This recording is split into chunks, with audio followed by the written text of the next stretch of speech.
மகாபெரிவாச்சரணம். இன்றைக்கி இங்கிலீஷில் நம்ம என்ன கற்றுக்க போகிறோம் அப்படின்னா, ப்ரிப்போசிஷனில் ஒரு அளவை நம்ம பார்த்துருந்தோம். இன், ஆன், அட் அப்படிங்கிறது மட்டும் பார்த்தோம் இல்லையா. இன்னும் கொஞ்சம் வார்த்தைகள் நமக்கு தெரிஞ்சிச்சு அப்படின்னா இன்னும் கொஞ்சம் சென்டென்சஸ் வந்து எலாபரேட்டாக எழுத முடியும், நிறைய வேர்ப்ஸ் எல்லாம் சேர்க்க முடியும். அப்படிங்கிறதுக்காக இதெல்லாம் சொல்கிறோம். சரி, இப்போ என்னென்ன ப்ரிப்போசிஷன் பார்க்க போகிறோம் அப்படின்னா, இப்போ உங்களுக்கு இந்த ஒரு படங்கள் கொடுக்கப்பட்டிருக்கு. அந்த படத்தில் ஒவ்வொன்றுக்கும் பிக்சரோடவே அந்த ப்ரிப்போசிஷனை பற்றி சொல்கிறாங்க. இப்போ ஃபஸ்ட்டு அண்டர் அப்படின்னு சொன்னோன்னா அதுக்கு அடியில் அப்படின்னு நம்ம சொல்லுவோம். அப்போ the cat is under the டேபிளுக்கு அடியில் என்ன இருக்குது? கேட் இருக்குது. அடுத்தது the bat is flying over the house. இதில் ஓவர் அப்படிங்கிறது தான் வந்து ப்ரிப்போசிஷன். எங்கே பறக்குது அப்படின்னா வீட்டு மேலே அப்படி பறக்குது அப்படின்னு சொல்கிறாங்க. அதாவது இந்த மேலே அப்படின்னு சொல்லும்பொழுது நிறைய வார்த்தைகள் வரும், ஒவ்வொன்றுக்கும் ஒவ்வொரு விதமான பொருள். இந்த ஓவர் அப்படிங்கிறது வந்து இந்த இடத்துலேருந்து அந்த இடத்துக்கு கடந்து போகப்போ அதை கடந்து போகிறாங்க இல்லையா, அப்போ சொல்கிறது ஓவர். அடுத்தது த ball is between the shoes. இந்த பிட்வீன் அப்படிங்கிறது என்ன அப்படின்னா ரெண்டு பொருளுக்கு நடுவில் ஒரு சேர் இருக்குது, அந்த பக்கம் ஒரு சேர் இருக்குது, நடுவில் ஒரு பொம்மை இருக்குது. அப்போ ரெண்டு சேருக்கு நடுவில் ஒரு பொம்மை இருக்குதுன்னு நான் சொல்லணும். அப்போ அந்த இடத்துல நான் பிட்வீன் அப்படிங்கிறத சொல்லணும். இப்போ இவங்க என்ன சொல்லியிருக்காங்க? Between the shoes. அப்போ ரெண்டு ஷூக்கு நடுவில் பால் இருக்குது அப்படின்னு சொல்கிறாங்க. அடுத்தது the bag is next to the chair. இந்த நெக்ஸ்ட் டு அப்படிங்கிறது ப்ரிப்போசிஷன். நம்ம சொல்லுவோம் இவங்க வீடு எங்கள் வீட்டுக்கு பக்கத்தில் தான் இருக்குது அப்படின்னு. அப்போ என்ன சொல்லுவேன்? Her house is next to my house அப்படின்னு நான் சொல்லுவேன். ஸோ அந்த எங்கள் வீட்டுக்கு அடுத்ததாக இருக்காங்க அப்படின்னு சொல்கிறப்ப அது சொல்கிறோம். அடுத்தது the boy is behind the tree. Behind பின்னால் அப்படின்னு சொல்கிறது. இப்போ இந்த பையன் எங்கே இருக்கா அப்படின்னா அந்த மரத்துக்கு பின்னாடி இருக்கார். இப்போ ஃபார் எக்ஸாம்பிள் சொல்லணும் அப்படின்னா எங்கள் வீட்டுக்கு பின்னாடி தான் ஸ்கூல் இருக்குது அப்படின்னா the school is behind our house அப்படின்னு சொல்லலாம். அடுத்தது the teacher is in front of the class அதுன்னு சொல்கிறாங்க.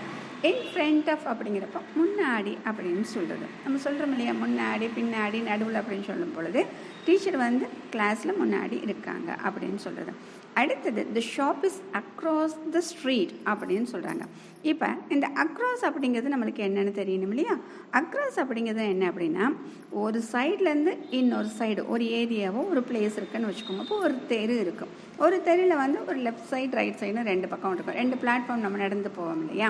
அப்போ இந்த சைட்லேருந்து அந்த சைடு போகிறோம் இல்லையா, அது சொல்கிறதுக்கு வந்து அக்ராஸ். இப்போ நான் சொல்லலாம் ஐ ரன் அக்ராஸ் த ஸ்ட்ரீட் அப்படின்னு சொல்கிறோம்னா அப்போ நான் ரோட்டில் இந்த பக்கம் நின்றுட்டுருக்கேன், அது அப்படியே அந்த ரோட்டில் ஓடி அந்த பக்கம் சைடுக்கு நான் போகிறேன் அப்படின்னு சொல்கிறப்ப அந்த அக்ராஸ் அப்படின்னு சொல்கிறது.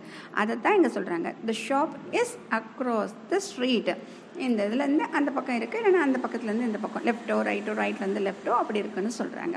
அடுத்தது the rabbit runs through the whole.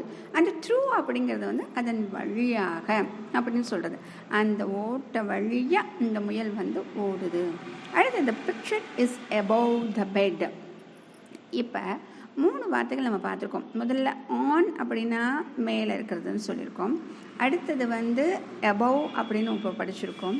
அடுத்தது ஓவர் ஒன்று படித்தோம், மேலே அது மேலே போகிறது அப்படின்னா. இப்போ அபவ் த பெட், அதாவது ஆனுக்கு அபவுக்கு என்ன கன்ஃபியூஷன் அப்படின்னா சாதாரணமாக நான் சொல்கிறேன் அப்படின்னா the pen is on the table. Table மேலே பென் இருக்குது. அப்போ டேபிளை தொட்டுட்டு அந்த பென் இருக்குது, சரியா. அடுத்தது the picture is above the table. இப்போ எந்த இடத்துல இருக்குது அப்படின்னா ஒரு பிக்சர் வந்து நான் சவத்தில் மாட்டியிருக்கேன், அதுக்கு கீழே வந்து டேபிள் இருக்குது. இது ரெண்டும் ஒன்று டச் பண்ணியிருக்கானா கிடையாது, ஒரு பொசிஷன் தான் நான் சொல்கிறேன்.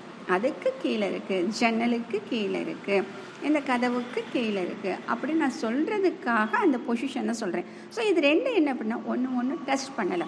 இதே ஒன்று டச் பண்ணிட்டு இருந்துச்சு அப்படின்னா அந்த இடத்துல நான் ஆன் அப்படிங்கிறத போடணும். இல்லை அந்த பொசிஷன் மேலே கீழே இருக்குது அப்படின்னு சொல்லும் பொழுது அந்த இடத்துல நான் சொல்லும் பொழுது அபவ் அப்படின்னு சொல்லணும்.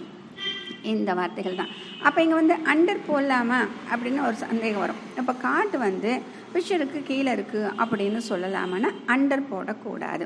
இப்போ இங்கே என்ன சொல்லணும்? பிலோ த பிக்சர் அப்படின்னு தான் சொல்ல முடியும். அண்டர் அப்படின்னா அதுக்கு அடியில் அப்படின்னு சொல்கிறது தான் அந்த வார்த்தை. ஓகே, ஸோ இந்த வார்த்தைகள் தான் இப்போ நம்ம வந்து கற்றுருக்கோம். இதை வந்து நம்ம யூஸ் பண்ணி நம்ம இதை வந்து நம்ம எழுதி பார்க்கணும், ப்ராக்டிஸ் பண்ணணும். ப்ராக்டிஸ் பண்ணதுக்கு அப்புறமா திரும்ப ஸ்டோரிஸ் கொடுக்குறோமா என்ன கொடுக்குறோமோ அதை வந்து நம்ம அப்ளை பண்ணி பார்க்கணும். மகாபெரிவாச்சரணம்.